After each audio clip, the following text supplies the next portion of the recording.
ये जो फ़ोटो दिख रही है ये एक सीन की स्टिल बनाई हुई गई है जो लव स्लेवर्स लॉस्ट शेक्सपियर का एक कॉमेडी है उससे लिया गया, और किताब आपको दिख रही हुई हिस्ट्री ऑफ इंग्लिश लिटरेचर। तो एडवर्ड अल्बर्ट की ये किताब सेमेस्टर 1 के स्टूडेंट के लिए या इंग्लिश लिटरेचर के में इंटरेस्टेड वैसे सारे स्टूडेंट्स के लिए जो कंफ्यूज हो जाते हैं कि हमें किताब कौन सी पढ़नी होगी अगर हम इंग्लिश लिटरेचर ऑनर्स के पेपर के लिए रखते हैं, तो ये किताब सबसे बेसिक है।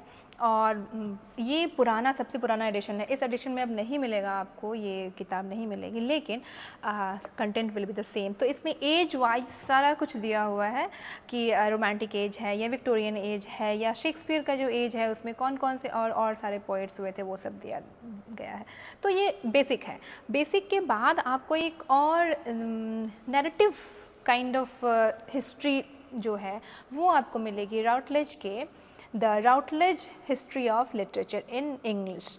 तो ये भी आप पढ़ सकते हैं, ये भी बहुत इंटरेस्टिंग है इसलिए क्योंकि एक तो ये राउटलेज की है, दूसरा इसमें कुछ कोट्स के साथ कुछ दिए गए हैं एजेस के रिफ्लेक्शंस और एजेस की इवेंट्स एंड ट्रेंड्स। तो ये भी मैं सजेस्ट करना चाहूँगी। और सबसे ज़रूरी बात है ना कि लास्ट में, इस किताब के लास्ट में एक क्रोनोलॉजी दी हुई है, जैसे कि आप लोग देख रहे होंगे क्रोनोलॉजी दी हुई है कि किसके बाद क्या, किसके बाद क्या, और शुरुआत कैसे होती है हमारे इंग्लिश लिटरेचर की कि कैसे 410 में रोमन लीजन जो है चला जाता है and what happens next next next next, ये पूरा का पूरा एक दिया हुआ है क्रोनोलॉजिकल सीक्वेंस। तो ये तो 2 किताबें हुई, लेकिन इसके बाद भी अगर आपको ज़्यादा डीप नॉलेज चाहिए है तो आप ले सकते हैं the short Oxford history of English literature.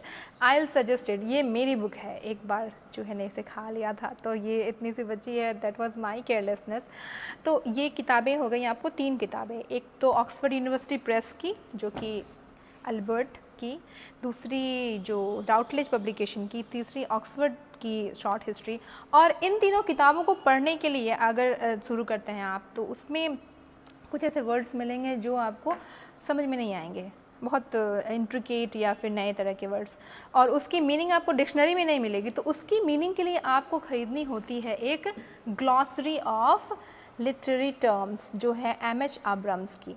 तो ये किताब भी मेरी फर्स्ट बुक है। ये किताब अभी थोड़ी टॉर्न हो गई है but it was gifted so I will restore it. तो ये किताब, इसमें क्रोनोलॉजिकल मतलब सॉरी नॉट अल्फ़ाबेटिकल जो वर्ड्स हैं उनकी मीनिंग्स दी हुई है, मतलब लिटरेरी वर्ड्स की मीनिंग दी हुई है। जैसे कि ए फॉर एब्सर्ड, तो फर्स्ट